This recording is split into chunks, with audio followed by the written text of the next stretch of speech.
আপনার কাছে, আপনাদের প্রত্যেকটা মানুষের কাছে, আপনাদের কাছে আমার বিনীত অনুরোধ, এবং আপনাদের মাধ্যমে আপনাদের অধীনস্থ বা যারা এখানে আসতে পারেনি তাদের প্রত্যেকটি নেতাকর্মীর কাছে আমার বিনীত অনুরোধ।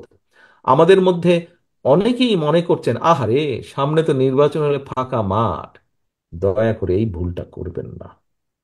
দয়া করে এই ভুলটা করবেন না। যারা ভাবছেন যে সামনে তো ফাঁকা, বিশ্বাস করুন, সামনে একটি অসম্ভব শক্তিশালী অদৃশ্য দেওয়াল আপনার জন্য অপেক্ষা করছে, যেটি ভেদ করে যেতে খুব কষ্ট হবে। কাজে কেয়ারফুল, এখন থেকে সাবধান হতে হবে। 31 দফা নিয়ে যান, জনগণকে বোঝান, জনগণের আস্থা অর্জন করুন, জনগণের প্রত্যাশা পূরণের চেষ্টা করুন। সব প্রত্যাশা আপনি এখনই পূরণ করতে পারবেন না। যদি ইনশাল্লাহ আল্লাহর মতে আমরা সরকার গঠন করি, অনেকাংশে সেই প্রত্যাশা আমরা পূরণ করতে সক্ষম হব।